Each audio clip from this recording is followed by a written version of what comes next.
Nous allons parler de l'OIF, de cet ASBEL qui demande la démission de Louise Mushikiwabo avec M. Marcelin Basilemba. Bienvenue. Merci, monsieur le journaliste. Mais vous ne pouvez pas laisser trop poser votre exigence. Vous demandez la démission de Louise Mushikiwabo. Notre exigence, elle est une exigence du tout normale.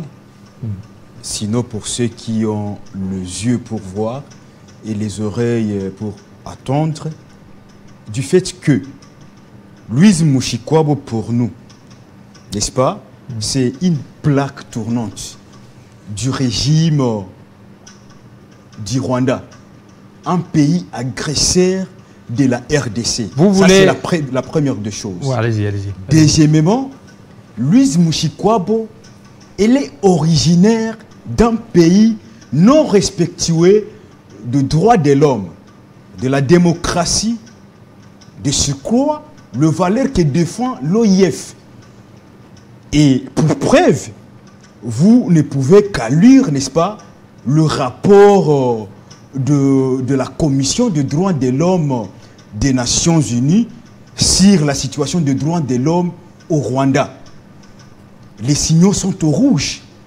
Vous ne pouvez qu'à lire, n'est-ce pas, le rapport de Women's Rights sur le temps de la démocratie au Rwanda. Les signaux sont au rouge. Et l'OIF décide d'accorder une personnalité de ces pays, la tête de cette grande organisation qui défend le droit de l'homme. Oui, mais encore que... Maintenant, vous voulez que l'OIF réponde à vos exigences, mais vous êtes nombreux. Il y a beaucoup d'États francophones, mais ce n'est pas seulement la RDC seule de demander la démission de Mushikiwabo. Écoutez... Et si vous êtes minoritaire, c'est que c'est la voix de la majorité qui va primer. Nous pensons, et ça c'est un feu, Louise Mushikiwabo est arrivée à la tête de l'OIF par le soutien de la France. C'est la France qui a soutenu la candidature, n'est-ce pas, de Louise Mushikiwabo. Sur le plan diplomatique, on ne peut pas vraiment non plus accepter cela. Encore que le Rwanda, il faut montrer ces éléments à ceux qui nous attendent. Le Rwanda n'est plus membre de l'OIF. Le Rwanda a viré vers les Commonwealth. Le Rwanda préside, s'il vous plaît, il préside les Commonwealth. Oui, mais il y a, le Rwanda est au Commonwealth et le Rwanda est aussi à la francophonie. Mais écoutez, les éléments que je donne, ce sont des éléments de conviction qui peuvent permettre à la France et à tous les pays membres de l'OIF, n'est-ce pas, de retirer les confiances à Louise Mushikiwabo. Aujourd'hui, le Rwanda, après plusieurs années, le Rwanda a décidé de récupérer l'anglais comme langue officielle dans l'administration et même langue de l'enseignement. Il y a l'anglais et le français. Le président même rwandais parle difficilement aujourd'hui français. Lui, il est côté anglais seulement, le président Paul Kagame. Mais il entend. Mais écoutez, attendre et parler, c'est la nuit et le jour. C'est la nuit et le jour. Et puis on vous donne, n'est-ce pas, la direction d'une grande organisation là, dont vous-même, vous n'incarnez plus les valeurs. Donc il y a quelque chose, on peut comprendre qu'il y a quelque chose qui est caché derrière ça. Alors maintenant, votre démarche demandant la démission de Louise Mushikiwabo, c'est en marge de l'organisation des Jeux de la francophonie? Nous avions saisi cette opportunité en or qui nous est, n'est-ce pas, offerte pour faire attendre, n'est-ce pas, la voix de la RDC. Un pays marginalisé, un pays abandonné par, n'est-ce pas, la communauté internationale et la France, comme c'est de lui que nous parlons. Si vous me permettez, je vais donner les conditions que nous avions données pour acquérir, n'est-ce pas, et soutenir, n'est-ce pas, le jeu de la francophonie ici chez nous. La première condition que nous avions donnée à la France, nous avions demandé à la France de soutenir et d'accompagner la démission de Louise Mushikiwabo à la tête de la francophonie du fait qu'elle est originaire, n'est-ce pas, d'un pays agresseur de la RDC. un pays non respectueux de valeurs démocratiques et de droits de l'homme que défend l'OIF. Deuxièmement, nous avions demandé à la France de sanctionner économiquement et financièrement le Rwanda. Ça, ce sont des préalables. La France doit le faire comme elle l'a fait avec la Russie, qu'elle cesse de jouer, n'est-ce pas, à une politique de 2 poids, 2 mesures. Troisièmement, nous avions demandé, n'est-ce pas, au Rwanda, à la France, d'isoler diplomatiquement, n'est-ce pas, le Rwanda dans la sphère d'influence, n'est-ce pas, de la France. Quatrièmement, nous avions demandé, n'est-ce pas, à la France de sanctionner une petite personne, M. Paul Kagame, et les dignitaires, n'est-ce pas, de ce régime, que nous considérons comme un régime suicidaire. Vous comprenez? C'est à ces conditions-là que nous allons accueillir, n'est-ce pas, le jeu de la francophonie. C'est à ces conditions-là que nous allons continuer, n'est-ce pas, à jouer franc jeu, n'est-ce pas, avec la France. On a suivi, la République démocratique du Congo n'a pas donné son invitation à Louis Mushikiwabo. C'est suffisant, non? Ce n'est pas suffisant. Bon, pour nous, d'abord, on était en pleine réunion maintenant avec les amis, le membre du RCA. Nous disons que... RCA, d'abord, signifie quoi? RCA, c'est le Réseau des citoyens pour un avenir à tous. En pleine réunion, on dit c'est la première victoire sur le plan national de notre lutte depuis que nous avions commencé, n'est-ce pas, à faire, n'est-ce pas, à tendre la voix des Congolais. Parce que nous portons haut, n'est-ce pas, la voix des Congolais. Le gouvernement, quant à lui, venait, n'est-ce pas, de surseoir l'invitation qu'il aurait, n'est-ce pas, envoyée à Louis Mushikiwabo. Ça aura comme incidence si aujourd'hui Mushikiwabo ne vient pas? Mushikiwabo, nous pensons que dérouler les tapis rouges à Louis Mushikiwabo, c'est dérouler les tapis rouges à Paul Kagame, un président d'un pays qui agresse notre pays. Et pour nous, c'est une aberration, c'est une insulte, hein, de dérouler les tapis rouges, n'est-ce pas, à Louis Mushikiwabo. Voilà un peu. Sur le plan diplomatique, nous pensons que c'est une réponse, n'est-ce pas, à votre démarche, à notre démarche, à notre combat, mais une réponse qui est insignifiante.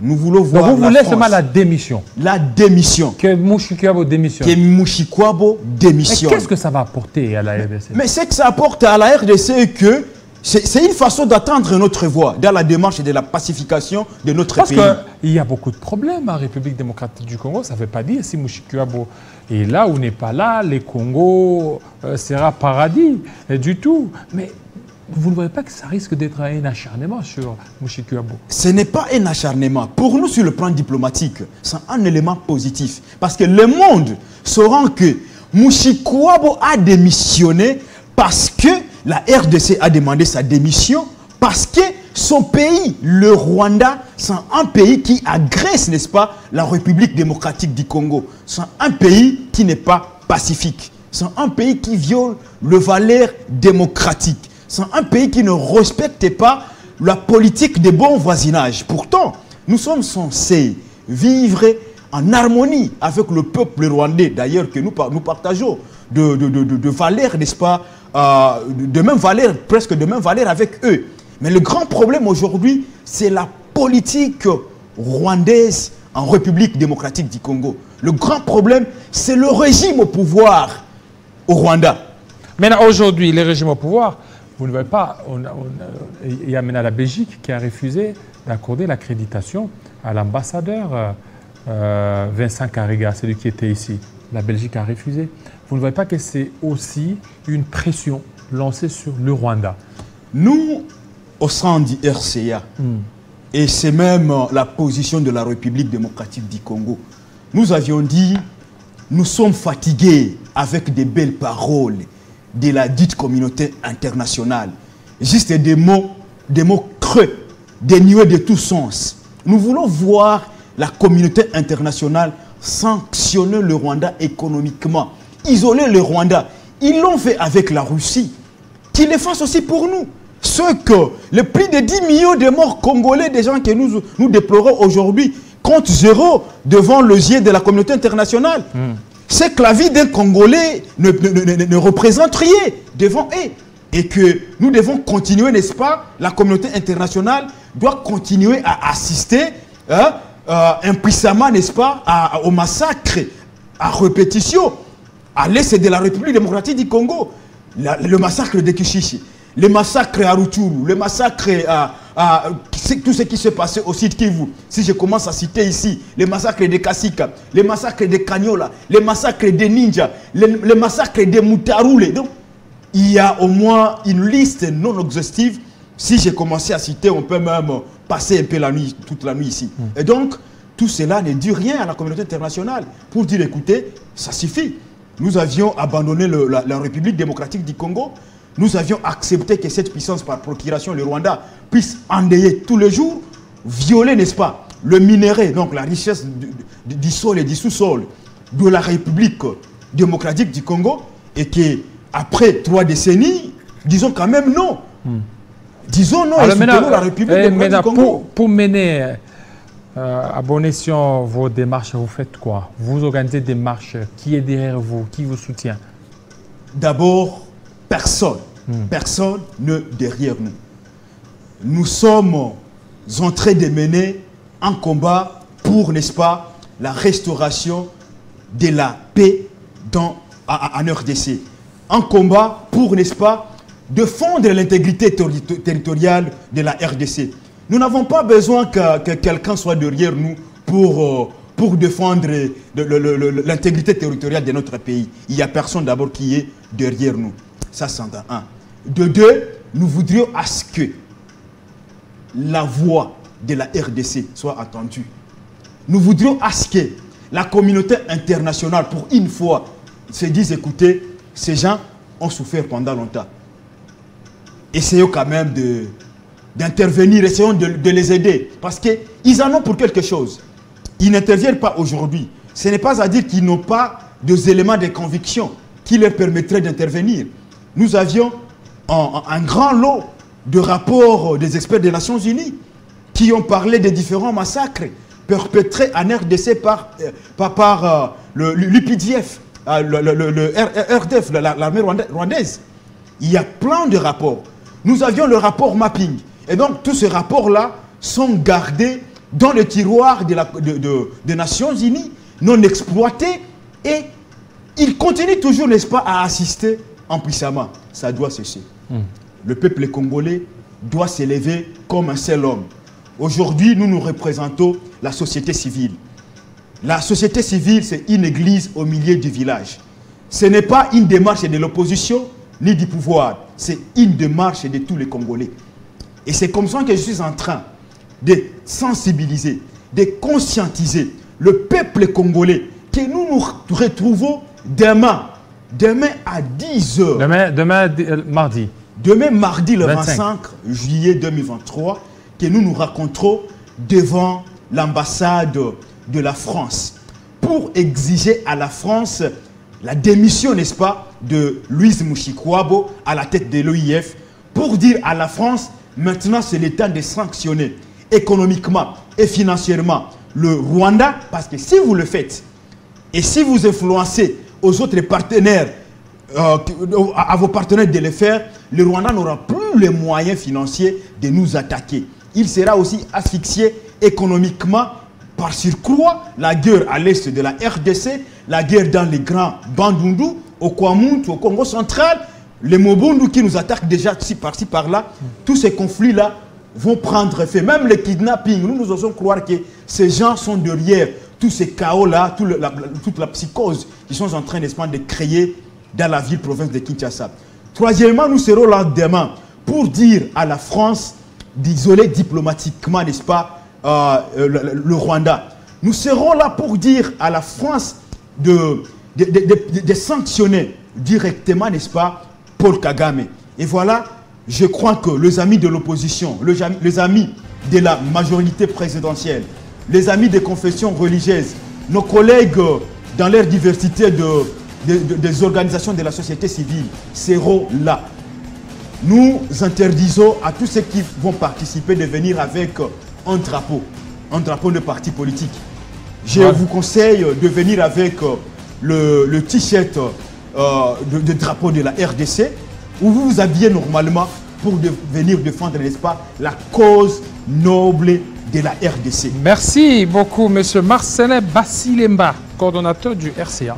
C'est une ASBL des jeunes, des citoyens qui appellent à la démission de Louise Mushikiwabo, la secrétaire générale de l'OIF. Ça n'est fini, fidèles téléspectateurs. Vous avez été nombreux à nous suivre et vous aviez pleinement raison. Tout à l'heure, ça sera la grande édition de Grâce Salambo. Ça sera sur Télé 50 et sur Radio 50. Ça continue sur 96.2 MHz. Et là, cette fois-là, au niveau de la radio, ça sera Iselona Joël. Restez branchés sur Télé 50. Très bientôt.